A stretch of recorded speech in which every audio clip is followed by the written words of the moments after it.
After Path of Exile 2's early access got delayed, I figured what better time than now to play Last Epoch, so I spent the past few weeks checking it out. In some ways, Last Epoch reminds me of a mix between Diablo and Chrono Trigger. The basic premise behind this story is that you eventually gain control of a shard of Eterra and get sent to the end of time, where you'll need to learn to control the shard's power to revisit the past in order to prevent calamity in the future. Last Epoch has a few different ages or epochs to explore, like a prehistoric age filled with dragons and dinosaurs, your typical medieval age with the gods who overthrew the dinosaurs who ruled before it, a post-medieval age ruled by an undead empire, and the post-future age which is slowly being consumed by the void, amongst others. It was pretty interesting learning about the different epochs, as well as their individual rises and falls, and this might be one of the strongest things Last Epoch has going for it. A genuinely interesting setting that's rife with the potential to present the player with meaningful choices that can affect their world. And while the story starts off pretty strong, unfortunately, it never really gives the player the chance to shape different timelines, and ends up feeling incredibly generic when it tapers off into a disjointed mess when you beat the campaign and get to monoliths. Last Epoch's version of the Endgame mapping system.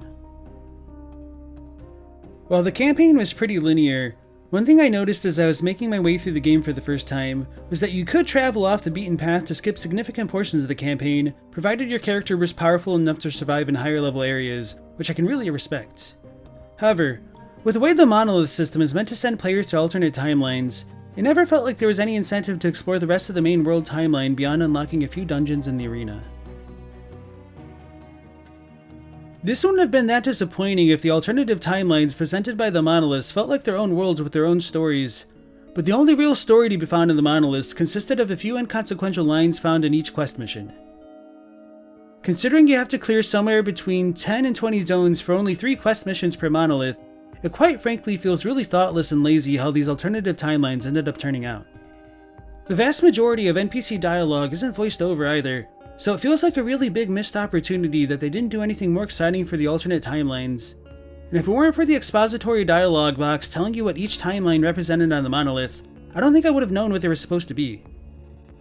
So, aside from being able to get different rewards from the specific timelines you've cleared and the ability to empower them, they honestly feel redundant, repetitive, and that they're all the same, partially I think because of how obvious the UI makes it that it's inconsequential what you're doing. If instead, alternate timelines consisted of traveling to a different epoch on the timeline and actively getting to decide which factions you want to side with and having a mini story arc accompanying those actions, I would have been a lot more invested in crafting the kind of timeline I was interested in. Like I said before, it's not like most NPC dialogue is voiced, so while it might be a little tricky to craft each version of these worlds, it'd be relatively little investment to make the game world feel a lot more exciting and immersive, and would make it feel like I have a lot more player agency even though functionally, it would just be window dressing to the core gameplay loop. I think part of the reason the game also began to feel so repetitive toward the end of the campaign for me is that once you progress to the point of figuring out your mastery tree and what basic skills you want to use, the feeling of character progression slows down substantially and has generally felt the same to me from level 40 to level 90. So with character progression slowing down and the story grinding to a halt, I wasn't particularly motivated to continue grinding out the monoliths. As for the combat in Last Epoch, it's decent if simplistic, and I have to admit I was a little disappointed at only being able to have 5 active skills at a time, though I do think there's merit in having fewer skills available per class or build. Even so, I do think it's unfortunate how much of your gameplay experience is dictated for you based on what class you need to choose before starting the game. A part of me is curious how the other classes play as well, but it seems like it would take more of a sizable chunk of time than I'm willing to invest for something that I might ultimately dislike, or at least, not like as much as what I'm currently using.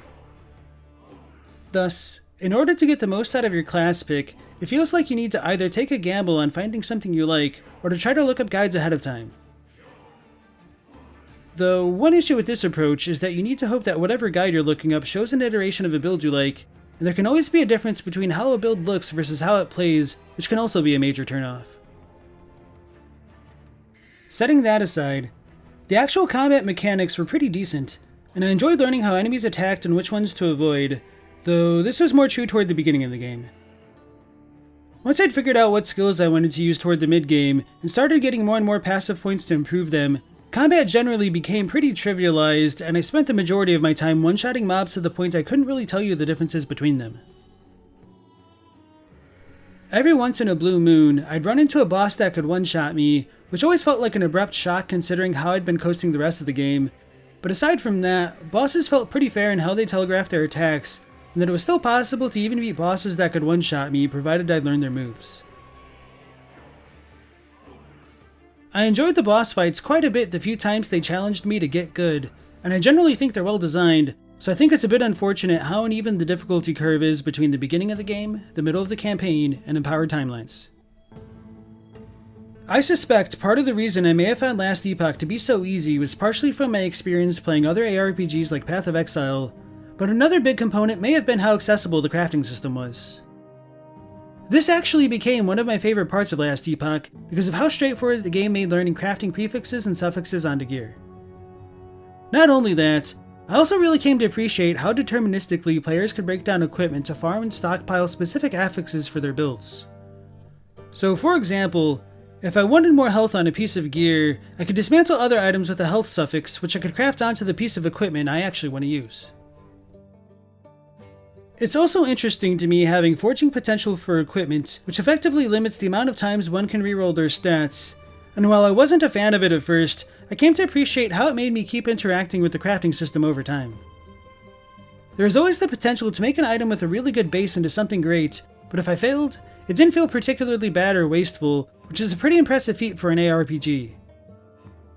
With that being said, although I do kind of wish there were more options to obtain better Tier 6 and Tier 7 modifiers while crafting equipment, I can respect how having them be drop only ensures that random item drops in the world can retain their value. Fundamentally, I think Last Epoch is a game that has a ton of potential, but I think it would be better served focusing on the aspects which make it unique, like its story and world building, and using that as a platform to incrementally add more variety to its bosses, monsters, and builds. Although Last Epoch is an MMO of sorts, I didn't really find the need to interact with other players at all, so I think their best opportunity to succeed would be by carving out a niche for itself in the single-player experience its competitors like Path of Exile and Diablo don't offer. The way that I rate games is based on a bell curve, with a 5 being an average, fun, enjoyable game that I wouldn't go out of my way to recommend to someone whose tastes I don't already know. 4s and below are reserved for games I think are fundamentally flawed or predatory toward the player, and 6s and above are for games that stand a cut progressively above the rest. To me, a 10 is nearly unattainably perfect, with there being absolutely nothing I think could be changed to improve the game. With this in mind, I'd give Last Epoch a 5 out of 10. I struggled with giving it a 6 out of 10, partially because it has some neat ideas and its crafting system is pretty good with boss fights that can be challenging and fun, but after remembering how unmotivated I was to finish the base monoliths, and how indistinguishable my endgame gameplay was from the middle of the campaign, I can't really recommend Last Epoch to players as anything other than a guilty pleasure unless they're into the kind of grind it has to offer. Add on to the fact that it's a game with a price tag that's meant to compete with a free game like Path of Exile, and soon Path of Exile 2, I can't really recommend it to players unless they'd much rather prefer the simpler mechanics of Last Epoch instead. The sad thing is, I could easily see myself giving Last Epoch a 7 out of 10 if its story was actually compelling and good, so it really feels like a missed opportunity with how shallow it is. Admittedly, I could have spent more time in its endgame systems like the empowered timelines and dungeons, but the lack of character progression toward the end made the game feel too stale for me to carry beyond the content used to create this video. So while it sucks ending the video feeling pretty negative or lukewarm, I'm committed to offering as honest feedback as I can. If you've played Last Epoch, how do you feel about the game, and what do you think of my score? Do you think it can compare to other ARPGs in the genre like Path of Exile and Diablo? And if you've never played Last Epoch, what did you think of the review? Let me know in the comments. As always, I'd like to especially thank my patrons and channel members for their continued support in helping sustain the channel, and you for watching. If you enjoyed the review, please consider helping out with the algorithm by liking and or subscribing, and hopefully I'll catch you on the next one. So until then, take care, stay safe. Last Protagonist out.